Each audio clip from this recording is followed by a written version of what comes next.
G'day guys, I'm Chris the Ultimate Recycler. Welcome back to the storeroom at the shop. We're up to episode 19, I think, of the Great Shop Clean Out. Because we have to empty the place, we have to vacate, we have to retire at some stage when the place sells.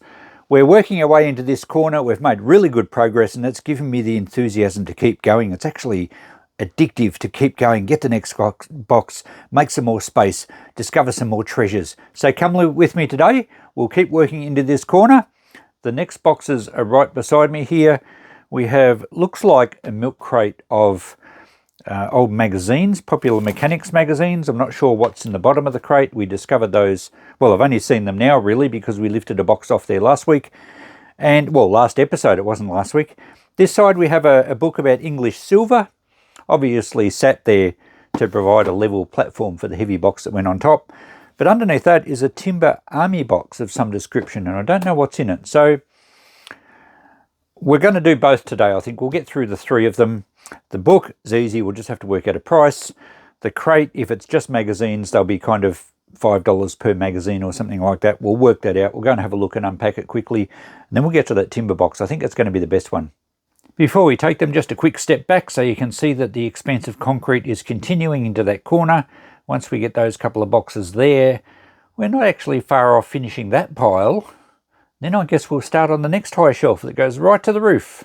Okay, crates of books are always so damn heavy. Right, the English Silver book is a great old reference. And back in the day, this was all dealers had. You couldn't look up things on Google. You couldn't use AI. You had to know your stuff and you had to have a good reference for silver hallmarks. It's got some great pictures in there. Very, very expensive silver items. Is this just all it is, pictures? Oh no, it's got hallmarks, photographs of hallmarks, all the details of what country and date letters and silversmith codes, all that sort of stuff. Nowadays, there's plenty of websites that give you that information. But you're still going to find stuff in here that you won't find online, although the way AI is going, it's going to get better and better.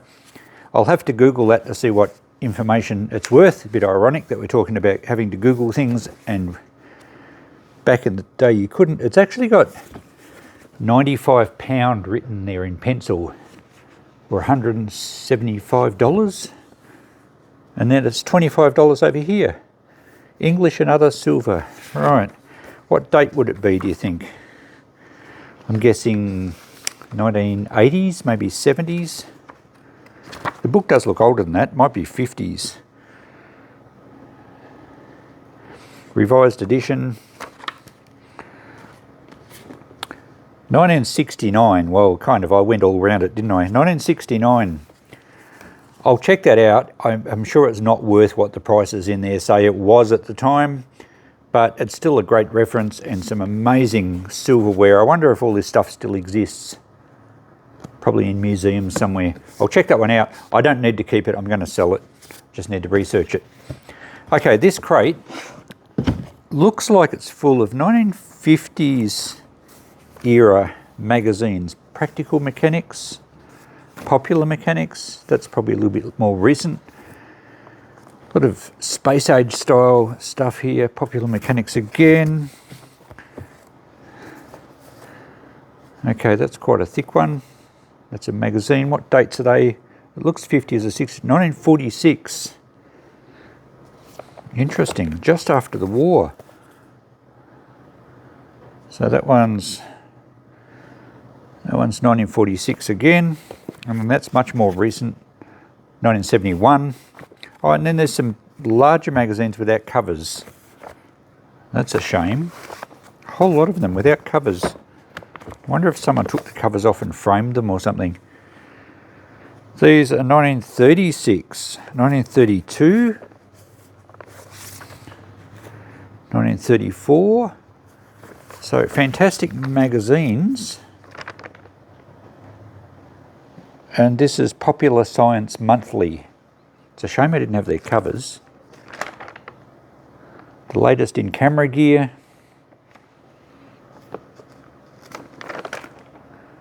Very interesting. But, you know, what's it? Oh, there's loose pages. I think the staples have all gone rusty, which happens when these things are stored in sheds. So 1947, 1934. I think there's numerous different magazines here. That one's 1941. What a great advert for Don brake linings. That's a very military looking truck, and 1941 was of course during the war. This is the motor. So wartime automotive magazines. Perhaps we'll just sell them as one bulk lot. I could sort them into particular magazines. The Model Craftsman. That's at page 337, so obviously there's a lot of that missing. Oh, and we have lots more of these smaller ones here, the Popular Mechanics. At least these have covers. 1975, 1973, very 1970s workstation. How's that? A nice thick one again. What date's that?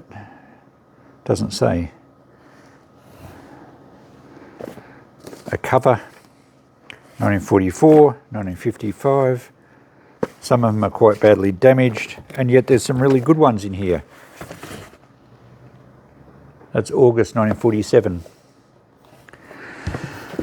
I'm thinking I'm just going to I'll check eBay, but they're in rough condition. A lot of the covers are loose. Some great ads, but I'm not going to start framing ads. Science and Mechanics. This is 1970s again, I think.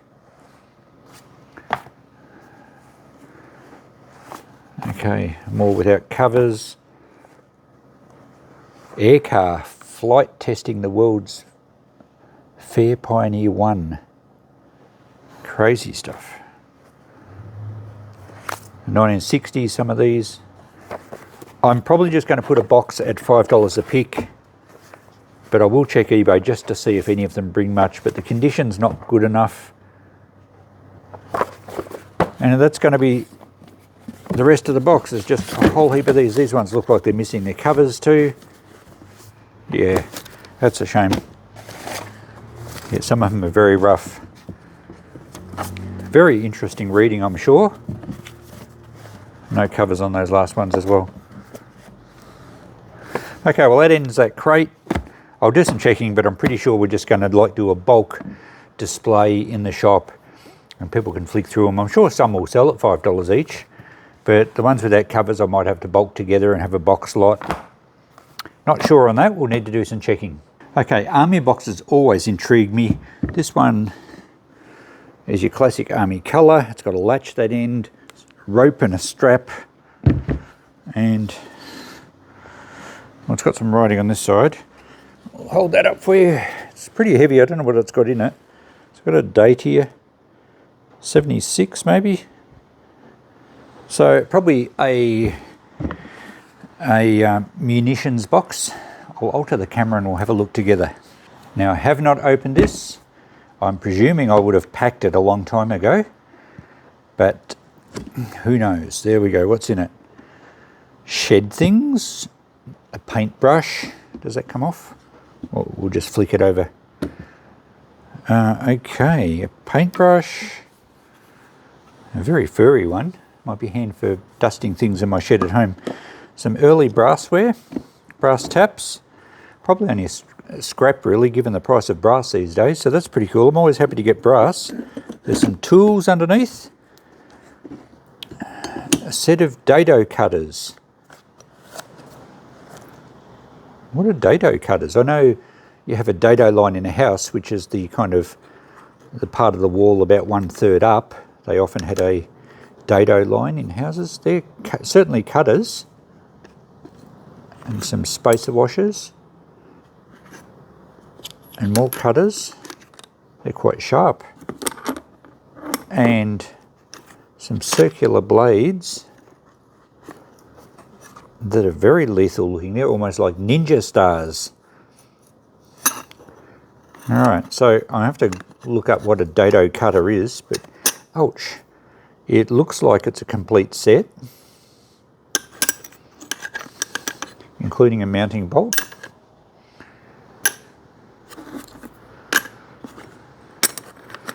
Interesting. Now, I'm not sure, I have no idea what value it is, given that I don't really even know what they are. But at least it says it's a set of dado cutters, 7.5 inch Timber Master, complete with dado collar and extended blade bolt. Okay, well, I'll check them out. I'm sure we can sell them. I'm sure I don't need them. What else is in here? Well, we've got these brass taps, which, as I said, I think I'll just scrap. I don't think I need to try and sell. They'll be worth a fair bit for brass. We might as well weigh them up and see what we've got. The old outlet and a more modern sort of 70s era tap, I guess. But they'll be solid brass under the chrome. Okay, what do we got here? We've got a little pen holder, I guess. I was thinking a knife rest, but I think it's a pen holder. It's a little twisted. Nice little piece. I will check that.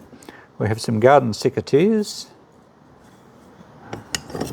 Quite old ones. These work with a cutting blade and an anvil, a brass plate that the blade presses against, so they don't guillotine or slice like some cutters, they chop. Oh, the little lock won't swing over, it's rusted tight.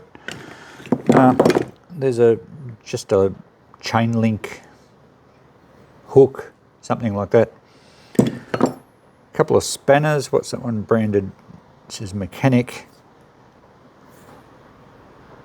It's a Whitworth spanner, actually. There's a very old spanner. That's Comweld. That was an old oxyacetylene bottle spanner, something like that. Here we have a carpenter's rule, a fold-out one. Looks in pretty reasonable condition. Yeah, the writing's nice in there. These are normally made by Raybone or some English company. The timber is a little bit warped, that end. I think they're boxwood, if I remember correctly. So the hinges are all okay on this one. Oh, made in Holland, this one is. Okay, that's a bit different. Probably $10 though. Don't get a lot for that. I'll clean them very gently. If you scrub them, the actual ink will come off. And then we have some, looks like military style sling straps. That's a leather one. Old and a bit musty. And it looks like it's got a bit of mildew mould on it. Sometimes happens on leather. Rather complicated latch setup in there. So I'm not sure what these are for. So there's 3 leather ones, complete with those locking straps. They're actually brass. Those locking cams. Quite an intricate ratchet set up there. I'm wondering if they're tree climbers straps, or I've seen similar for linesmen for climbing power poles, although they were a lot thicker, the ones I saw. Or perhaps they're just tie-down straps for something, I don't know. Let me know in the comments if you know what they are. That's the end of our box. It's a nice wooden box though. So the box will certainly sell, it just needs a bit of a wipe down. I'm probably thinking of $20 on the nice green army box. I guess I should find out what these straps are before I price them, including the army green webbing fabric type one. We'll weigh up our brass. I don't think we've got any value in the spanners. I think they can go in the $2 box. Probably the same with the secateurs. I don't think they're in good enough condition. So I do have I know I don't have to clean them if I put them in the $2 box. They can probably just go in the scrap metal, unless it belongs to the straps, but I don't think it does. And I think that's a pen rest. I'll check that out. We might put $10 on that. The brush is a really good one. I'll take home. We'll get 10 for that. And I need to check out these dado cutters. All right, I'll be back with you shortly. So here's our haul for this week. Not a lot of value, but great space out of the room. We'll have a look at that shortly. I think these are military, or at least back mid-century, 1940s, 1950s, tie-down straps. But I looked for some marks. I cleaned this one up and I couldn't see any Department of Defence marks, but they kind of look like they would have been heavy leather strapping. That's a brass locking cam, and they're actually in pretty good condition. The mildew type mould on it, I don't think it's an issue, and it would clean off very well. And all the rollers seem to spin, although they're a bit gunked up, but they work all right. The leather's okay. It had brass rivets and they were a little corroded, but they'd clean up all right. So there's 1, 2, 3 leather ones and the classic sort of military look fabric one. I think I'm going to put $20 on the set of those, but I could not find any markings on them. We're going to go $20 in the box. I haven't cleaned it up yet. All the magazines. How cool is this one? It's a bus train. I don't know that they ever took off. Well, literally it didn't take off unless it drove off the edge of the cliff. I'm going to go, that's 1947. I'm just going to go $5 each on these, on the better ones with the covers. I'll have to sort them all out, and that's more a 70s era one, I think.